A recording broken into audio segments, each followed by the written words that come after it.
Bon, salut à tous. Alors aujourd'hui on se retrouve pour une nouvelle vidéo parce que on va parler de la Eco CS3000, qui est cette saloperie de tronçonneuse de ces morts de... Voilà quoi. Alors pourquoi je parle comme ça d'elle? Parce que elle commence vraiment à me taper sur le système. Au sens où je suis tout le temps emmerdé avec. C'est-à-dire, quand je l'ai acheté il y a bientôt un an, ça fait bientôt un an que je l'ai, marchait très bien. J'ai changé le filtre à air, j'ai fait une bonne petite révision, elle a commencé à déconner. Un petit problème, la machine, que tu la démarrais à froid ou à chaud, elle prenait direct 25 000 tours, et quand t'accélérais, elle faisait brrr, puis elle calait. Et après, le carbu était désamorcé, il fallait ramorcer, puis... Enfin, ramorcer non, pas vraiment, parce que tu mettais le starter, tu tirais trop le coup, puis elle pétait. Et il fallait donc mettre le start... Une fois qu'elle avait démarré, qu'elle prenait 15 000 tours, il fallait mettre le starter, et à fond, et jouer un peu avec le starter, en le repoussant un petit peu pour essayer de trouver le ralenti. Et une fois que tu étais au ralenti, et je dis bien une fois que tu étais au ralenti, quand t'accélérais, c'est juste bleu, bleu, bleu, bleu, bleu, bleu. Tu vois, elle accélérait quasiment pas. Donc j'avais réglé le problème avec un simple réglage carburateur, ça a tenu bon un petit peu de temps. Ça a tenu juste le temps que je commence les lagages de l'étui, qui du coup j'ai pas fini parce que elle, bah, je suis emmerdé avec, et la Eco, la grosse, j'ai le guide qui est mort. Donc je peux pas faire grand chose. Et puis de toute façon en ce moment il fait dégueulasse. On en était, on a un temps, on se croirait en automne, en fin d'automne, début hiver. C'est un truc de fou comment il fait dégueulasse. Donc j'ai dit je vais faire une pause et puis tant pis. Donc c'est pas bien problématique. Tant pis, j'en ai rien à foutre, ça fait dégueulasse, mais ça restera comme ça pour l'instant. Donc moi ce que je voulais faire c'était. Donc elle marchait très bien. Puis elle a recommencé. Maintenant elle recommence. Donc là ce que je vais faire c'est que je vais regarder si y a de l'essence, puis je vais vous la mettre en haut, puis vous allez voir qu'elle recommence cette salope. Une benne d'essence. Tu as ça. Alors, excusez-moi, il va y avoir un gros contre-jour. Je vais la démarrer. Et non, mais maintenant c'est pire, parce que maintenant, si je ne dis pas de conneries, ça fait un certain temps que je ne l'ai pas démarré. Si je me souviens plus, je crois que c'est que elle arrive au ralenti, elle accélère pas, elle va tenir un peu de temps. Si tu accélères, ça va faire des trous, elle va caler, puis après tu vas être obligé de la redémarrer au starter. Mais elle accélérera jamais. Et pourtant, j'ai pas toujours eu la charbu depuis. On va faire un test, je vais l'amorcer. La bougie elle est connectée, le starter, la fin de chaîne. Ça a pété.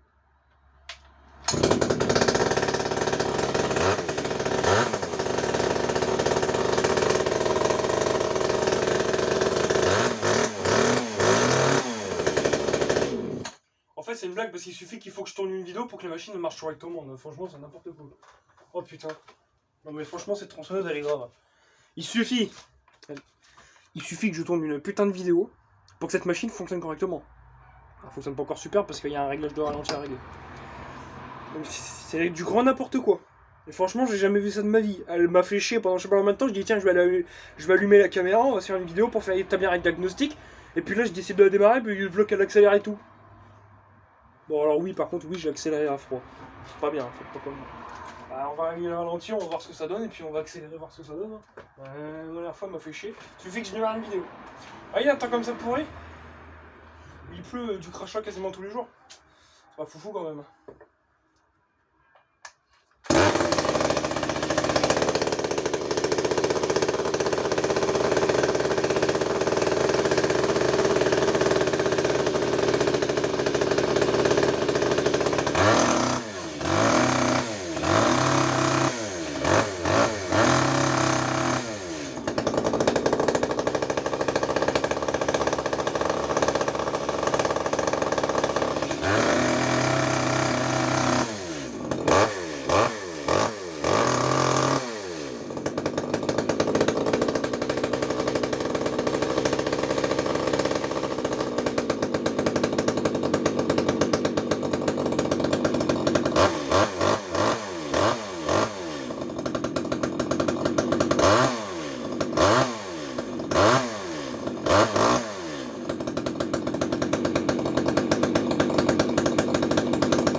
marche bien.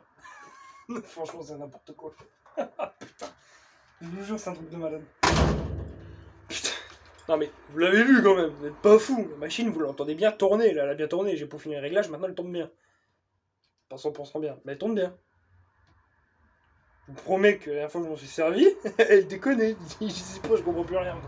Franchement, ça devient n'importe quoi cette machine. Mais à mon avis, il doit y avoir un problème de prise d'air qui doit être un coup sur deux. C'est-à-dire, c'est pas permanent, ça arrive une fois sur deux. Comme on peut voir, la dernière fois, elle marche. J'ai fait son réglage carbu, ça marchait très bien. Elle a redéconné, puis là, elle remarche très bien. C'est bizarre quand même. Puis j'ai coupé avec, puis bizarrement, elle a même plus son problème de perte de puissance. Je m'explique. Toi, tu me fais chier.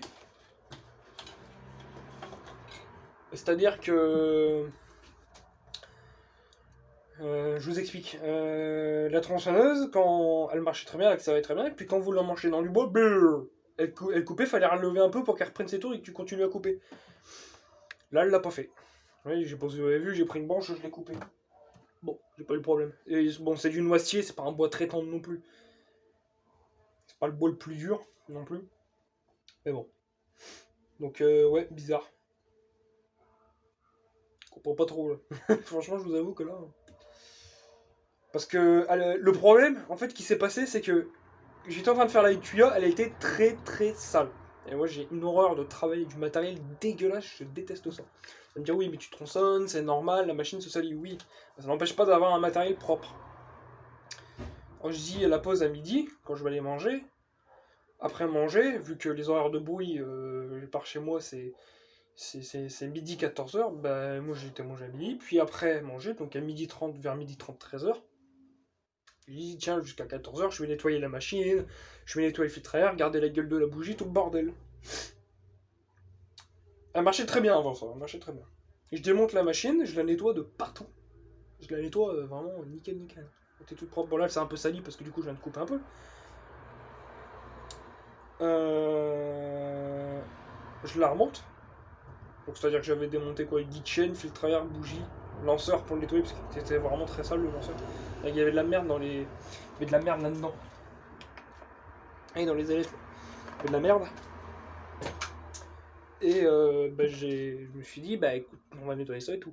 Je remonte, je démarre la machine, elle prend 15 000 tours, j'accélère, elle refait le même problème que comme je vous ai dit. Je dis non, putain, tu vas pas recasser les couilles, sérieux quand même. Et là, bizarrement, elle marche bien. Elle a peut-être plus envie de travailler, quelquefois on sait jamais. Donc je sais pas, c'est bizarre. Je me dis que ça doit être, à mon avis, un problème de joint SPI qui est en train de lâcher. À mon avis, il y a un problème de sécurité qui est pas permanent, qui est là une fois sur deux. Donc je me dis ça peut être un joint en base, comme ça peut être un joint SPI, comme ça peut être un truc vraiment tout con.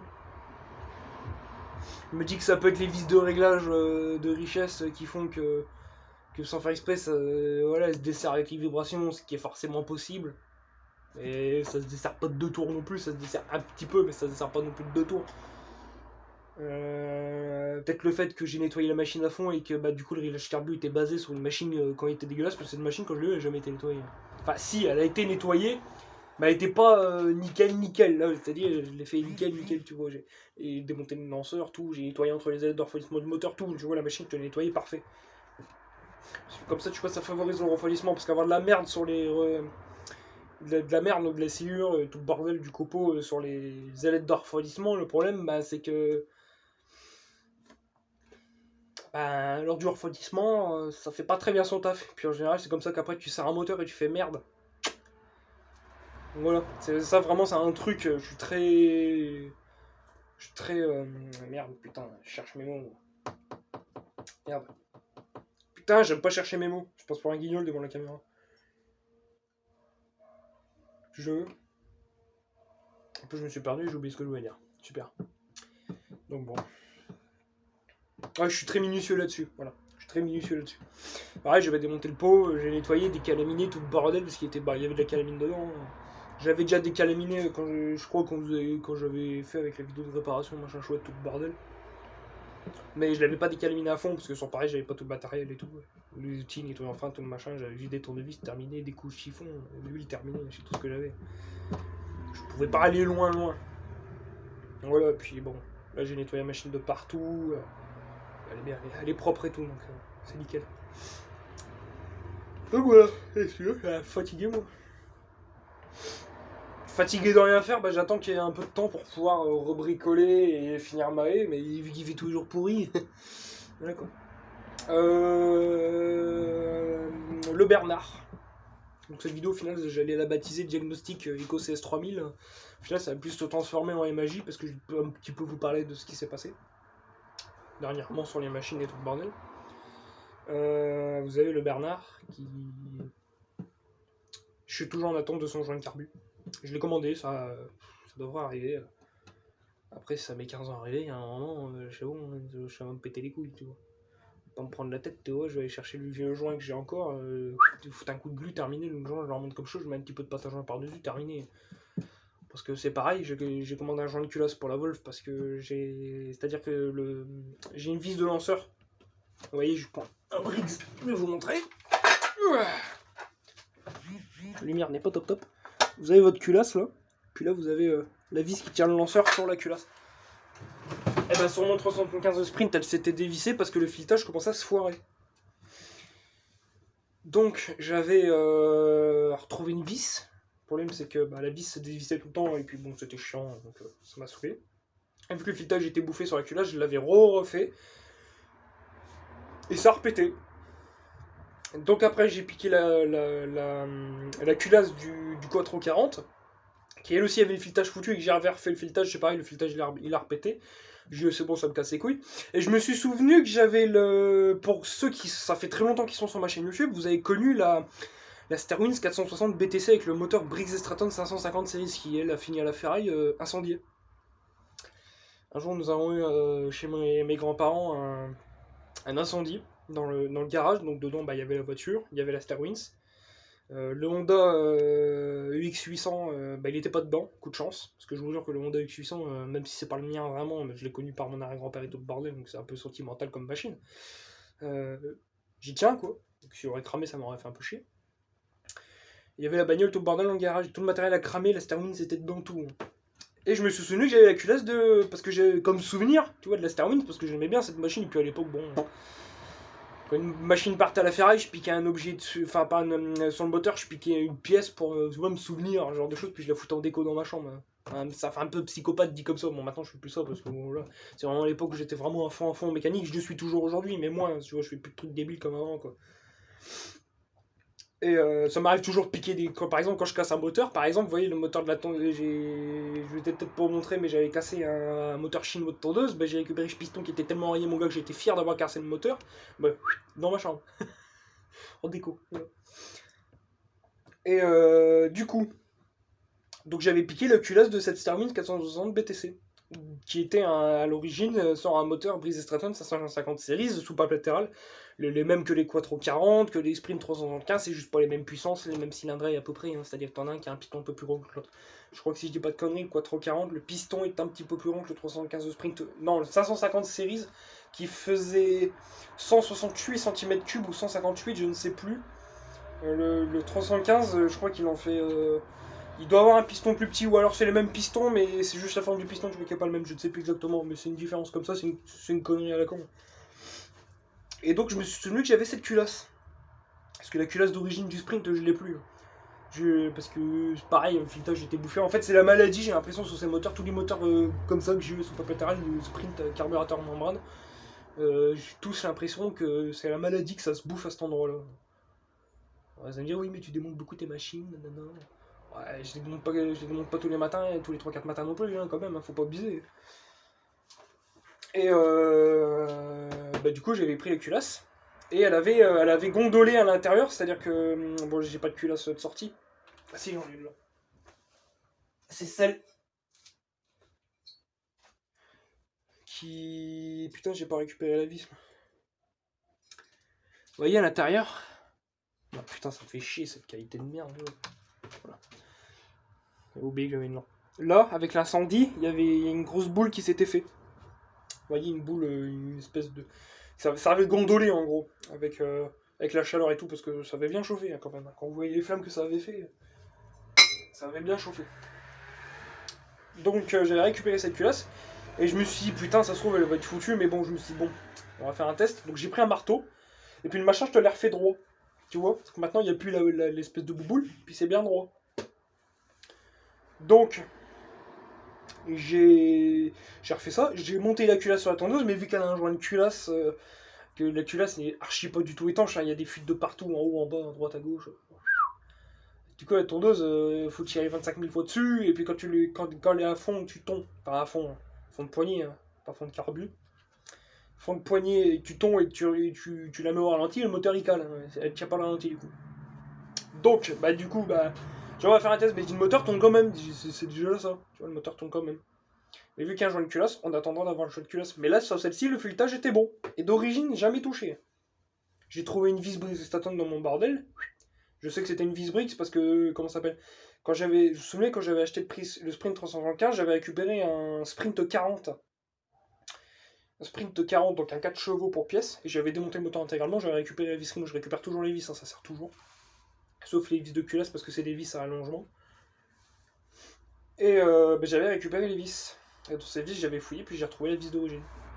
Donc je l'ai remis, puis j'ai foutu du machin dessus. Là, je vais le mettre quand j'aurai reçu le joint de culasse, parce que la culasse va bientôt falloir que je la redémonte, parce que ça c'est pareil, ça fait 3 semaines que j'attends mon joint de culasse. Ça fait 3 semaines, non, ça fait 2. J'ai commandé mon joint de culasse il y a 2 semaines, et la livraison devait être faite en 24 à 48 heures. J'attends toujours. Tu vois, j'ai contacté plusieurs fois le vendeur, qui est sur un site internet, je ne dirai pas le nom. Ah, je dis pas que c'est de leur faute, c'est parce que le gars m'a dit que. Après, est-ce que c'est vrai? J'en sais rien. Est-ce que c'est lui qui a décollé? J'en sais rien. Et honnêtement, je m'en fous. Ce que j'aimerais peut-être bien avoir, c'est. J'aimerais bien avoir mon joint de culasse au plus vite. Parce que là, du coup, je tombe avec un joint de culasse. Et du coup, bah, le problème, c'est que bah, t'as de l'huile, tout le bordel qui coule en dessous. Et ça me dégueulasse la tondeuse et tout le bordel. Puis même, c'est pas bon hein, pour le moteur lui-même, c'est pas bon du tout. Parce que du coup, la moitié des gaz d'échappement, c'est pareil, il s'échappe par, par la culasse et tout le bordel. La moitié de l'essence, ça tombe dans le machin. Donc le truc, il combustionne pas très très bien, tu vois. Donc c'est pas super bon. Donc je pense que je vais arrêter de tendre avec. Puis quand il va falloir que je tombe, à la FS 90, hein, puis comme ça, je fais la fois tourner. La FS 90, elle tombe très rarement en ce moment. Donc voilà, donc bah, je suis toujours en attente de mon joint de culasse, et puis bah écoutez, bah, on verra. Hein. Le Bernard, c'est pareil, je commençais son joint de cuve sur un site internet, bah je sais pareil, j'attends toujours, je sais pas ce qui se passe. Il va y avoir des problèmes avec les stocks, j'en sais rien. Sachant que les joints de cuve Bernard, ils sont refaits. Hein. C'est-à-dire qu'il y a un fournisseur en France qui a repris. Je ne saurais pas vous sortir le nom. Donc voilà. Le Kawasaki KT17, je l'ai redémarré tout à l'heure. Bah, la Eco C3000, bah, vous venez de le voir. La Eco de 84, bah, le guide chaîne il est mort, mais son, bah, attend très bien. La FS 90, je vais faire un réglage de jeu aux soupapes et j'ai fait un réglage carbu. Parce que vu que ça faisait longtemps que je n'étais pas servi, elle déconne un petit peu. Et vu que je sais que moi sur la mienne j'ai un petit problème, c'est même pas un problème en fait, c'est que c'est d'origine comme ça. Et bon, c'est un peu con quand même. Mais sur les styles Formix, le réglage des géosoupape se fait tous les 54 heures. Attention, c'est précis, hein, 54 heures. Ils ont pas tout à fait tort parce que moi je le fais quand même 2 fois par an. Donc tu vois, c'est chiant, tu vois, j'en ai un peu marre de faire des jeux soupape. Autrement, la Volvo, j'ai jamais fait de jeu soupape. Vous allez dire, oui, mais j'ai un soupape latéral, bah un jeu soupape, tu le fais aussi sur les latérales. Hein. Tu limes la soupape. Quand il y a trop de jeux, là, ça, tu rajoutes de la matière, mais quand il n'y a pas assez de jeux, tu fais un coup de disque sur ta soupape et puis ça repart comme en 40. Hein. Attention, c'est très léger, hein, c'est pas carrément un coup carrément de la soupape, pas non. Et voilà quoi. Et du coup, voilà quoi.